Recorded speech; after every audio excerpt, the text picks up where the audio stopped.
A gente vai conversar com um pesquisador, marcheiro de Campinas, o Thiago de Souza, que é nosso amigo, nosso parceiro aqui da Band News FM. E ele faz passeios muito interessantes por cemitérios em São Paulo. É um projeto de necroturismo chamado O Que Te Assombra. Aí você vai falar assim, nossa, que coisa, vamos falar de necroturismo hoje? Não à toa, porque o Thiago, imagino, tá com uma demanda muito maior pelo cemitério do Araçá, porque é onde está enterrada Eunice Paiva, que é a estrela, a personagem central do filme Ainda Estou Aqui, que trouxe o Oscar para o Brasil pela primeira vez, o Oscar inédito, prêmio inédito. E aí, imagino que diante disso, muita gente queira conhecer onde está Eunice Paiva. Então, por isso, a gente conversa com o Thiago agora. Obrigada por nos atender em pleno carnaval, Thiago. Bom dia para você. Bom dia, Carlinha. Bom dia, Sheila. Bom Poxa, dia. que prazer. Que bom ver a Sheila. Nossa, a saúde da Sheila é impressionante, né? Eu sei que ela caiu na folia todos esses dias, né? Porque eu fiquei sabendo. E tá aí, inteirona. Eu tô super tiozão. Fui há 2 semanas pra Avenida só com o Morro da Casa Verde e tô ainda acabado. Se recuperando ainda. Não, ela foi, ficou 300.000 horas ali em cima, né, daquela plataforma do carro abre-alas, depois demorou pra descer, saiu dali, foi no jogo do Corinthians, e tá aí na pista, tá louco. Não, essa daí... Não me arruma um bloquinho que eu vou hoje. Se bobear, ela vai. Deus me livre. Ô, Thiago, mas vamos falar então sobre essas visitas, né, no cemitério do Araçá. Primeiro, queria falar um pouco sobre essa curiosidade, a história do túmulo da Eunice Paiva ali no cemitério do Araçá. Fica num lugar, estava vendo as imagens aqui, fica numa espécie de capelinha azul ali no cemitério do Araçá, né?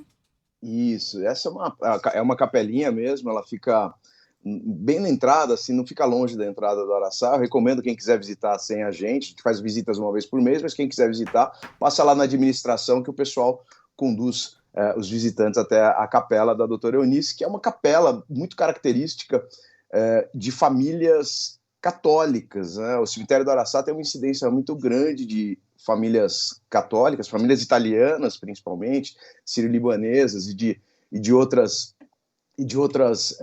imigrantes, outras famílias de imigrantes que vieram para São Paulo e prosperaram. E é uma capela muito bonita, muito simpática, em que ela está com os seus parentes de linhagem, né? São os parentes da doutora Eunice ali, né? A família Faciola.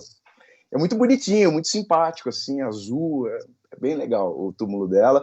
Ela, para quem não sabe, a doutora Eunice faleceu no dia 13 de dezembro de 2018, e vocês me cortem, tá, gente, que eu falo pra caramba. Então, A gente se eu também, então a gente vai se eu cortando embalar aqui, vocês, pelo amor de Deus, Não, fiquem à pode. vontade. Vamos lá, Hoje tá vamos lá. tranquilo, carnaval, a gente tem mais é que então tá falar bom. sobre essas curiosidades, mas muito legal.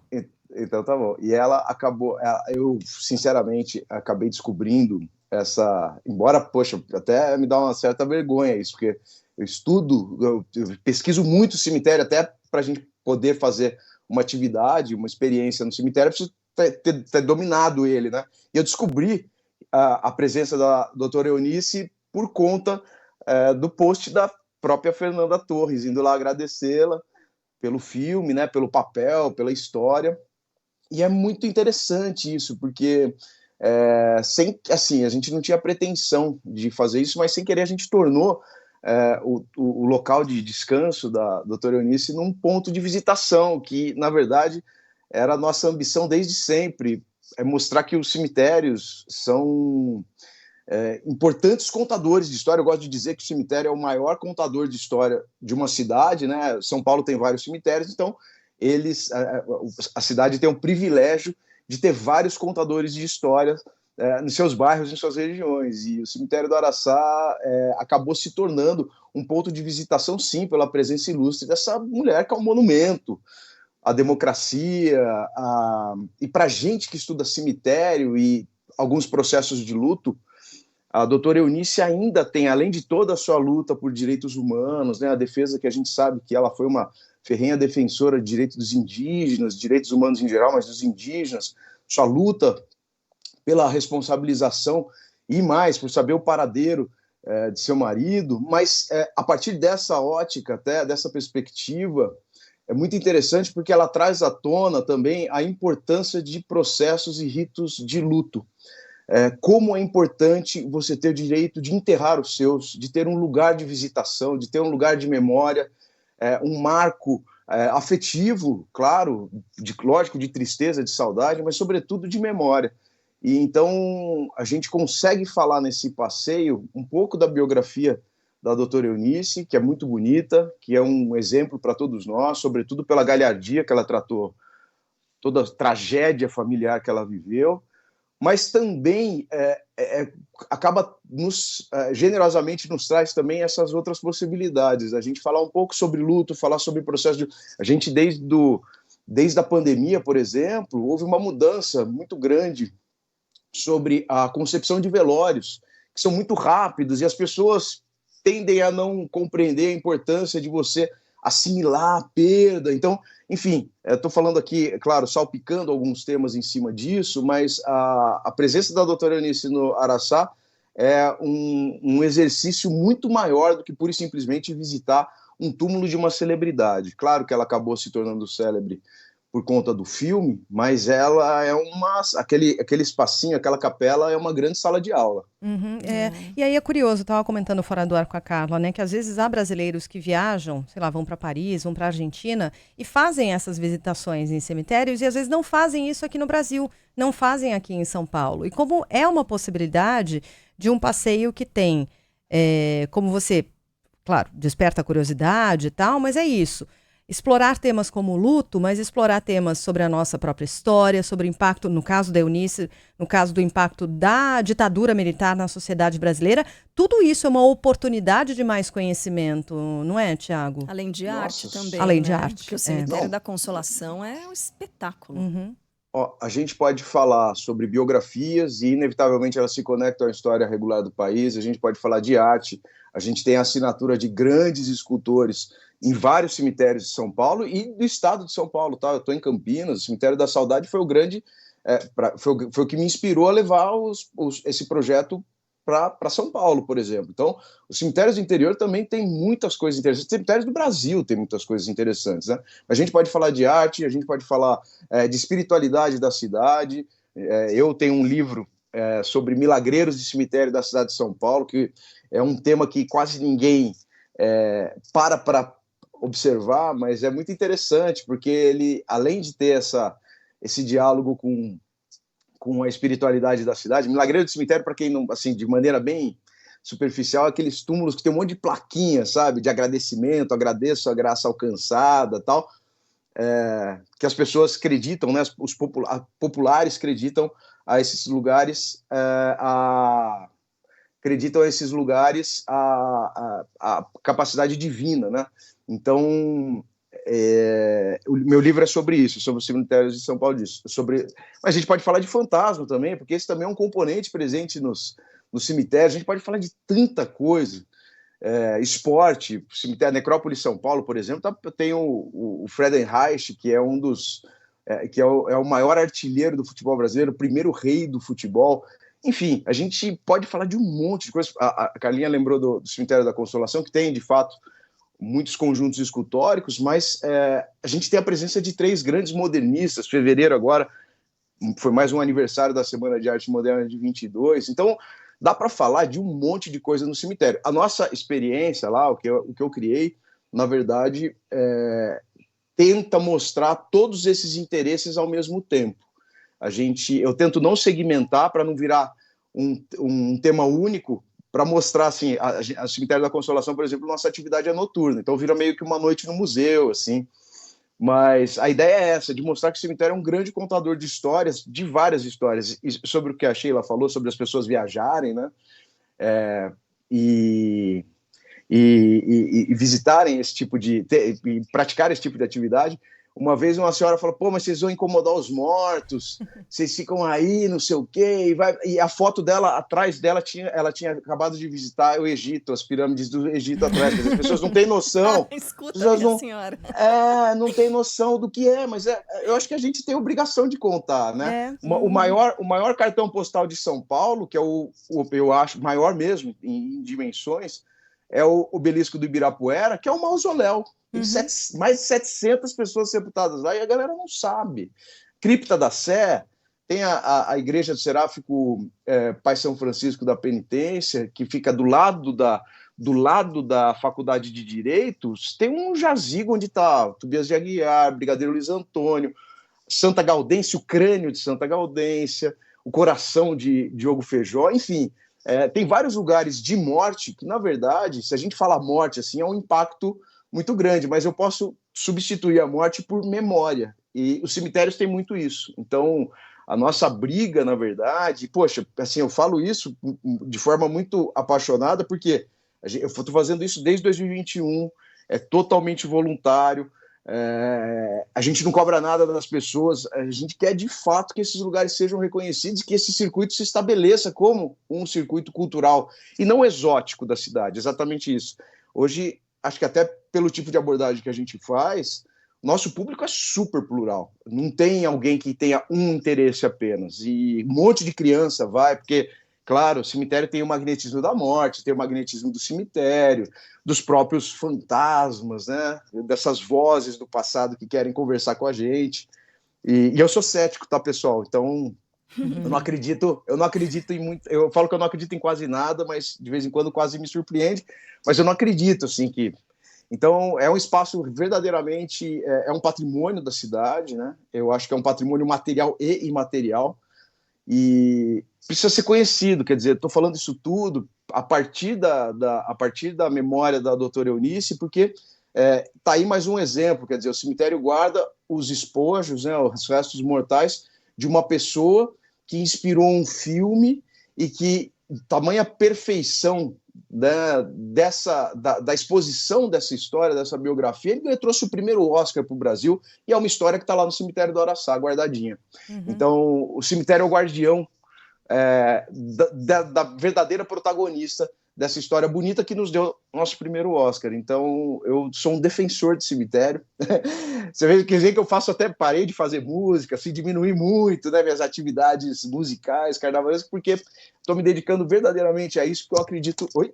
Até caiu aqui, meu... Aí, ó. Isso acontece, quando você fala muito de assombração, de fantasma, acontece isso. Mas você sabe que tem muitos ouvintes aqui, tem ouvintes saudosos, falando da sua produção, das marchinhas e tal, ouvintes, né, falando, mas volta e tal, e uma parte dos ouvintes que desconheciam esse lado, e outros ouvintes com a valorização dessa preservação da memória, preservação da história, né, e com vários exemplos e tal. Então, obrigada pelas participações, muitas mensagens de ouvintes aqui curtindo muito a entrevista, Thiago. E tem gente que quer saber como é que faz para ter acesso a esse conhecimento todo. Você vai junto nessas visitas, né? Você vai contando, tem alguns roteiros já montados. Como é que os nossos ouvintes fazem para acessar esses roteiros? Eu criei alguns roteiros em São Paulo. Então, a gente tem roteiro no cemitério de Santo Amaro, cemitério da Consolação, o cemitério protestante, o cemitério do Araçá, Consolação e Necrópole de São Paulo. Esses são os de São Paulo. Assim, esse ano a gente ainda quer fazer alguma coisa no Quarta Parada, mas como teve até o assunto da doutora Eunice, eu acabei mergulhando bastante no Araçá. Inclusive, em março, para quem quer visitar, a gente vai no dia 23, que é um domingo de manhã, dia 21, cemitério da Consolação à noite, esse mesmo. Necrópole São Paulo. E a gente tenta sempre associar não é exatamente uma homenagem, mas a gente dedica as visitas à memória de certas pessoas. Então, como a gente vai ter em março, é o mês, né, da mulher, a gente vai dedicar a Domitila de Castro, que é uma mulher super estigmatizada, enfim, a gente conta um pouco da história dela na Consolação. Na Necrópole São Paulo, vamos dedicar nossa visita ao José Mujica Marins, que é o aniversariante do mês, o pai do Zé do Caixão. E no domingo, no Araçá, também aproveitando essa temática sobre a mulher, a gente vai falar sobre Eliane de Gramont, que foi assassinada por Lindomar Castilho. Era uma cantora, compositora muito conhecida, né? Ela era começando a ganhar notoriedade e foi assassinada por seu ex-marido, que também era uma figura notória da música brasileira, conhecido como Rei do Bolero, né? Lindomar Castilho, que entrou, depois deles se separarem, não que isso fizesse diferença, né, estando casados ou não, mas ele entrou no lugar em que ela se apresentava e executou elas a tiros. Eu estou falando isso do comecinho dos anos 80, não faz 200 anos. E algumas das frases de proteção à vida da mulher foram cunhadas exatamente nesse momento, né? Quem ama não mata, por exemplo. Então, estou dizendo assim, a gente saiu um pouquinho da doutora Eunice, mas aproveitando o convite, para quem quiser participar das nossas atividades em São Paulo esse mês, já adianto um pouquinho do que a gente vai tonificar no nosso papo. Tem ouvinte perguntando, né, como é que faz Como faço para me inscrever para visitação? Ah, tá. Putz, eu sou super anti-inscrição, mas tem que fazer inscrição. Sou super. Todo mundo que me chama, depois eu deixo ir, mas a gente pede para fazer a inscrição nos links que eu disponibilizo uma semana antes das atividades. Também porque, como elas são vagas limitadas, se eu disponibilizo já, a galera se empolga, se inscreve, aí não vai, aí quem quer ir não. Então a gente, uma semana antes do passeio, eu disponibilizo na nossa bio do O Que Te Assombra. O nosso perfil no Instagram, @O Que Te Assombra, tem uma caveirinha, mais ou menos como essa aqui, não sei se dá para ver. Essa caveirinha aqui é a Janaína, e a gente, chama Janaína a nossa caveirinha. E é só seguir a gente lá, enfim, quem quiser, e uma semana antes a gente disponibiliza os links. Como eu falei, são passeios gratuitos. A gente pede, quem quiser e puder levar alimento não perecível. Em São Paulo a gente doa para o Solidariedade Vegan, que é um projeto super bonito da Vivi Torrico e do João Gordo. Então a gente entrega esses alimentos lá para o projeto deles. Quem quiser e puder levar 1 quilo de alimento não perecível, a gente agradece. Boa. Eu achei muito interessante que o Thiago estava falando, fazendo essa associação aí do ponto, né, do túmulo da doutora Eunice, doutora Maria Eunice Paiva, que, aliás, na foto, né, que a Fernanda Torres, desculpa. A Fernanda Torres tirou ali, né, ao lado do túmulo, ao lado da capelinha. Ela tira ao lado da foto da Eunice e ela está sorrindo, né, na foto. A foto escolhida ali para o túmulo, ela está sorrindo.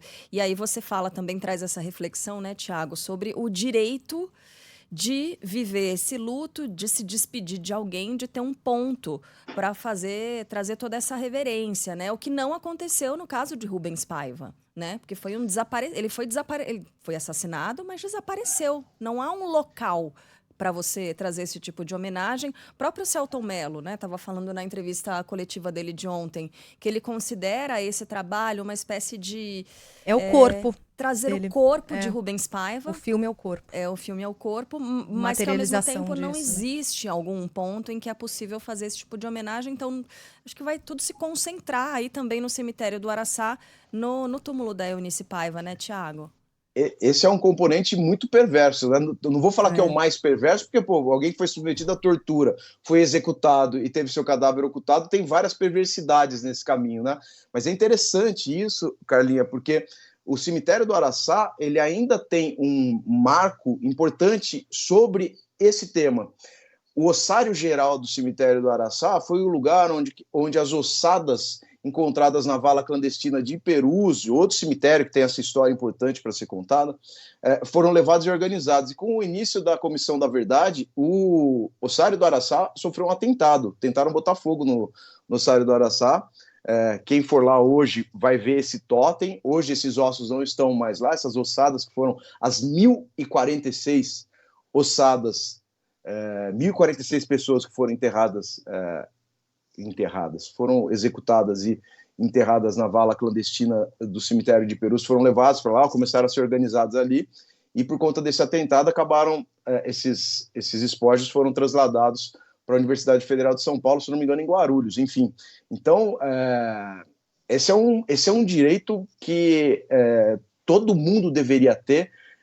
Isso a gente está falando de um crime de Estado, né? A gente sabe da dificuldade, por exemplo, de pessoas famílias que são acometidas de tragédias como acidentes aéreos, que têm dificuldade no mar, que têm dificuldade de recuperar, e como é difícil. Agora, vocês imaginam a angústia dessa família e dessa mulher, né? Especialmente pelo fato de ter que criar 5 filhos sem a presença do pai, que era um pai carinhoso, amoroso, não era um pai, né? Não era um pai que abandonava as pessoas, ou que, né? Não era um pai qualquer, era um pai muito presente, um cara muito afetuoso, né?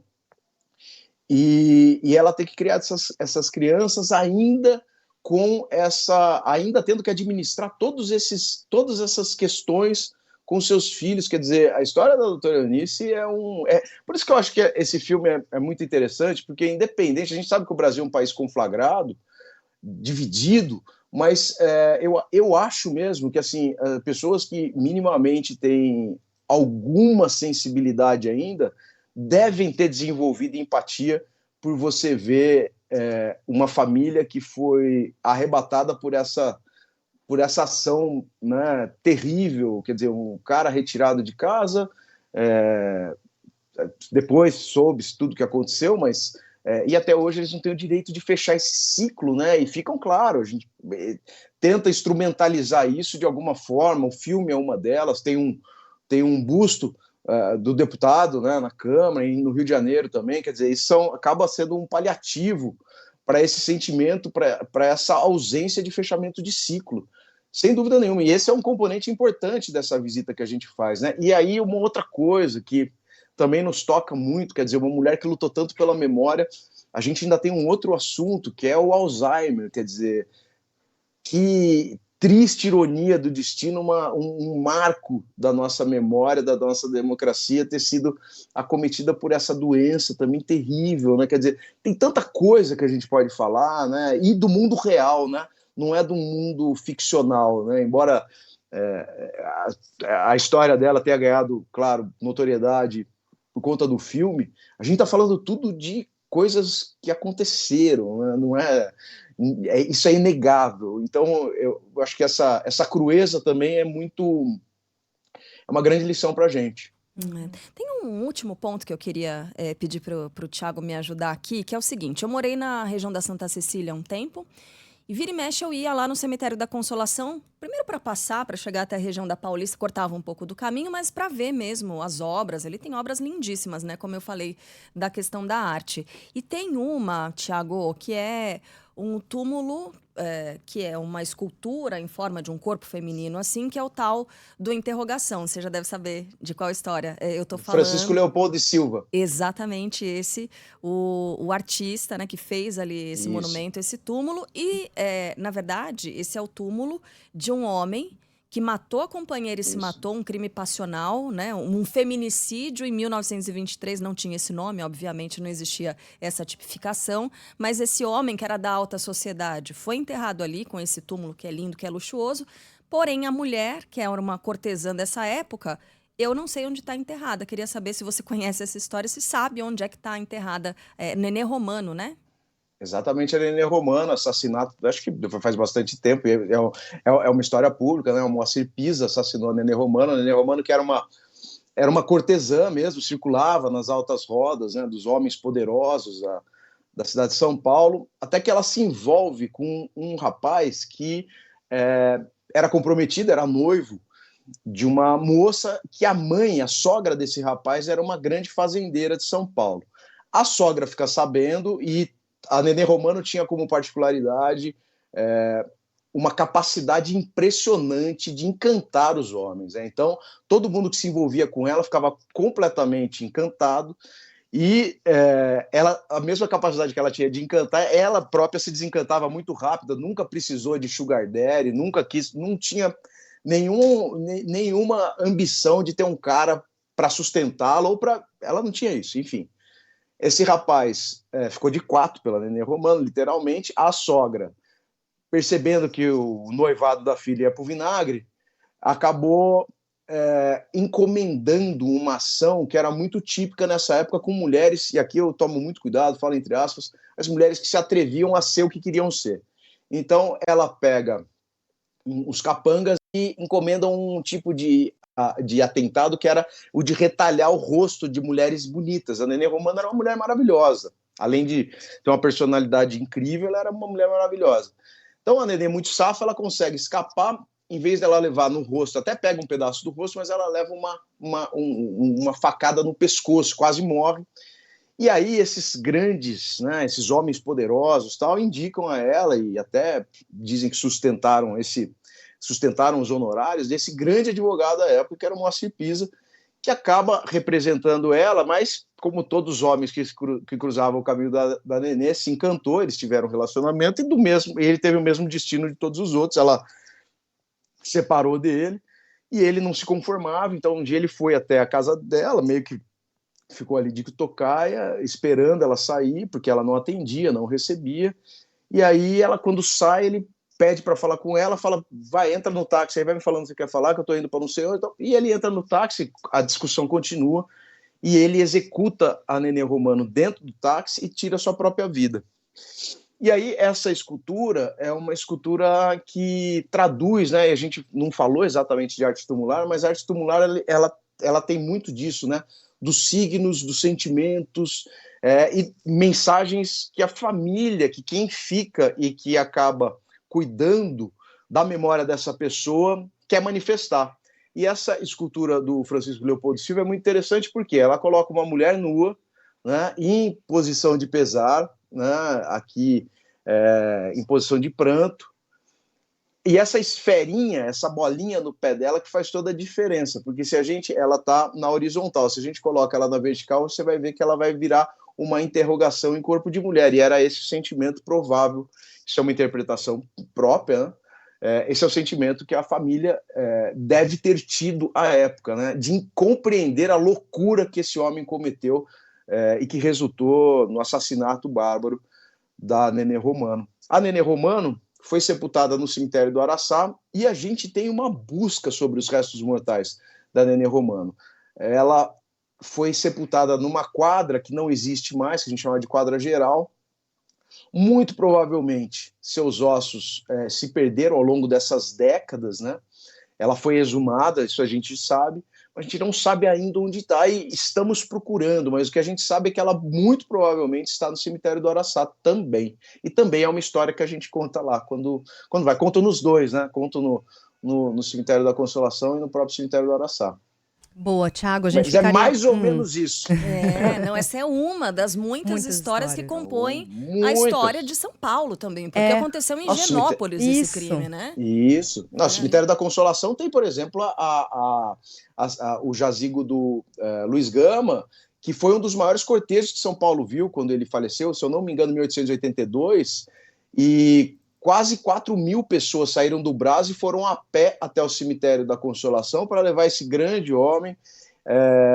São Paulo, que tinha 40.000 habitantes. Então, 10% da cidade acompanhou o cortejo do Dr. Luiz Gama. Imagina isso, gente. Tem um monte de história, Loucura, gente. Assim, né? dá para passar um dia aqui falando de coisas. Mas é uma delícia te ouvir.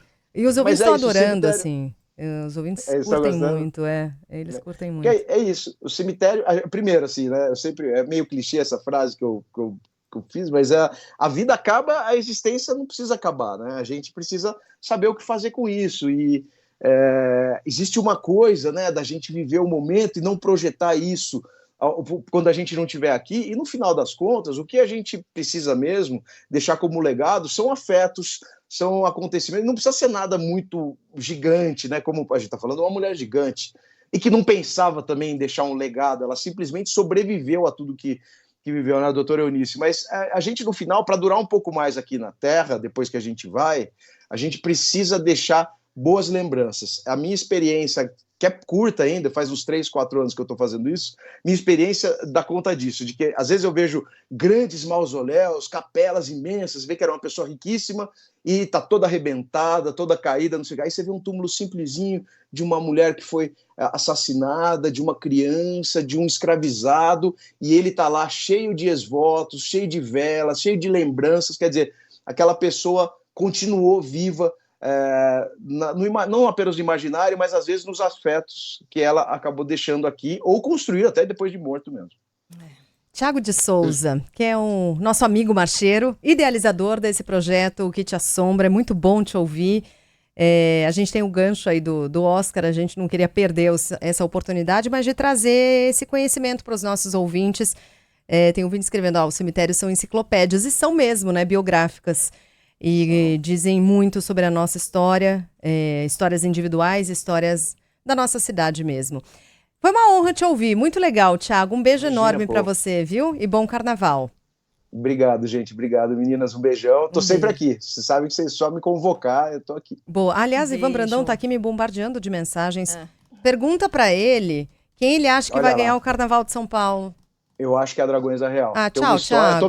Tô meio afastado da Dragões, mas eu tô meio afastado, mas Eu acho que a Dragões vai ganhar, Sheila. Mas eu torço também, torço muito para que a gente tenha um desfile de campeãs com amigos. Você eu quero muito ver lá, porque o Celcinho Modim é meu irmão. Ele é o máximo.